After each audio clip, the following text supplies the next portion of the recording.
Мектеп асханалары талапқа сай емес. Жүргізілген зерделеу жұмыстарының нәтижесінде 18 мектепте олқылықтар анықталған. Асханалардың бірі тазалықты сақтамаса, енді бірі құнарсыз, дәмсіз, дәруменсіз тағамдарды балаларға ұсынып келген. Сонымен қатар беймезгіл уақытта қала көшелерінде жүрген 28 жасөспірім есепке алынған. Бұл мәселелердің барлығы қалалық мәслихаттың әлеуметтік сала және қоғамдық қауіпсіздік мәселелері жөніндегі тұрақты комиссиясында көтерілді. Алдымен мәслихат депутаттары сала мамандарымен бірге Бәйтерек тұрғын ауданында орналасқан номері 287 мектебінде болып, оқушыларды тамақтандыруды үйлестіру мәселесін зерделеді.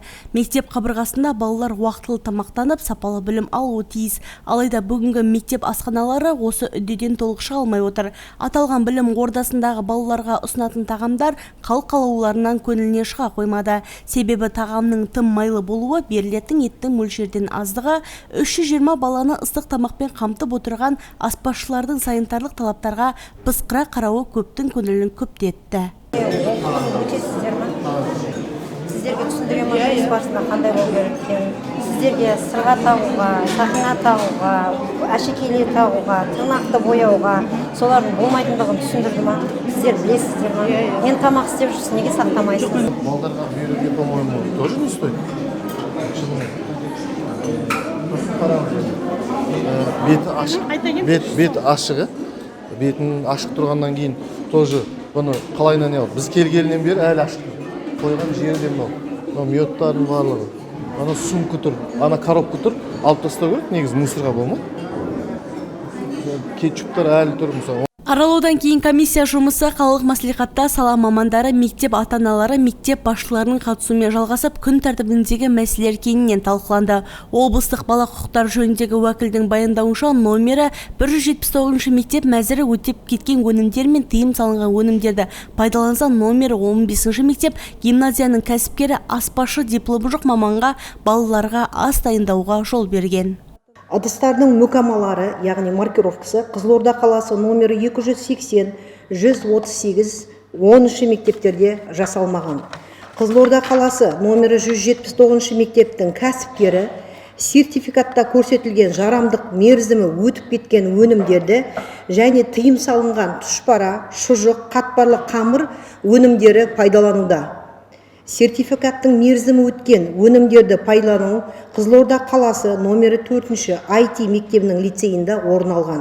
Қызылорда қаласы номері 10-ші мектептің кәсіпкері ас мәзірі перспективалық ас мәзіріне тамақ рационға нормаға сәйкес емес компот мүкәмасының ыдысқа тамақтық қалдықтарын жинауда.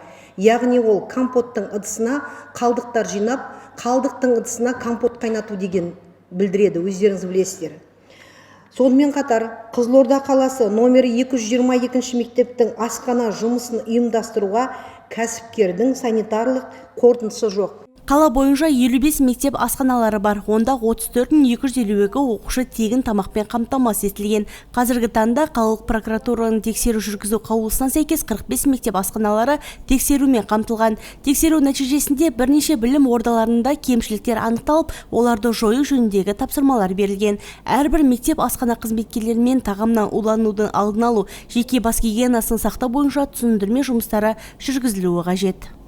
Тағамдарға арналған ыдыстарды дайын тағамдар және керісінше дайын тағамдар ыдыстарын жартылай шықты тағам түрлері немесе етке арналған ыдыстарды, көкөністер, нанға арналған ыдыстарды, басқа тағамдар сақталатындығы анықталған. Тамақ өнімдерін тікелей еденге жинауға, сақтауға жол берілген. Тәулік сынамалар дұрыс сақталмаған. Арнайы киім бөлек сақтау кию ережесі бұзылған. Яғни сыртқа киюге арналған киімдер мен жұмыс киімдерін ауыстырмай, асхана қызметкерлері жұмыс атқаруға жол берілген және дағдыға айналған. Жұмыртқа таңбаланған ыдыстарға салынбай, арнайы таңбаланған сыйымдылықтармен өңделмеген. Кәмелет жасқа толмаған ата-анасының қадағалауынсыз, қарауынсыз қаңғыбастыққа салынып жүрген әртүрлі құқық бұзушылық фактілері үшін 1499 әкімшілік хаттама рәсімделген. Сонымен қатар ойын-сауық орталықтарында және тұрғын үйден тыс жерде жүрген 856 жасөспірімнің ата-анасы әкімшілік жауапкершілікке тартылған. Сондай-ақ балаларды тәрбиелеу және білім беру жөніндегі міндеттерін толық орындамаған 63 ата-анаға 20 айлық есептік көрсеткіште айыппұл салынған. Одан бөлек ішкі істер органдарының бірыңғай деректелген базасына 22 ата-ана қолайсыз отбасы ретінде есепке алынды, және 28 жасөспірім. Есепке алынған әрбір тұлғамен жеке профилактикалық жұмыстар атқарылды. Рейдтік шаралар нәтижесінде кәмелетке толмаған түнгі уақытта ойын-сауық мекемелерінде болуына жол берген 76 кәсіпкерлерге қатысты тиісті әкімшілік хаттамалар толтырылды. Өз міндетін тиісінше орындамаған 2 ата-ана сот құзырымен құқығынан айырылса, 3 ата-ана құқығынан шектелді. Бұл комиссия отырысын өзгелердің ерекшелігі ата-аналардың тікелей өздері қатысып, барлық ақпараттарға өздерінің қанық болуы. Сонымен қатар отырыс барысында номері 3-ші IT мектеп-лицейі ата-аналар комитетінің төрайымы көп балалы отбасы Айкүміс Қосанова баяндама жасап, барлық ата-аналарды бала тәрбиесіне мұқият болуға шақырды. Бүгінгі жиында ата-аналардың атынан қатысып отырғанда мен өте қуаныштымын. Жалпы бала тәрбиесінің берері де сұрауы да жемісі мол тәрбие саласының ең өзекті сұрағы. Қай халық болмасын, үмітін ең алғашқы баланың болашағымен байланыстырады. Мектеп партасында отырған баланың жан-жақты тәлім-тәрбие алуына ең бірінші ықпал ететін ұстаз болса, оның қолдаушысы ата-ана болу керек. Сондықтан ата-ана өз баласына білім алуына барынша жағдай жасап, оқу үлгеріміне күнделікті назар аударып, қадағалап отыру керек деп білемін.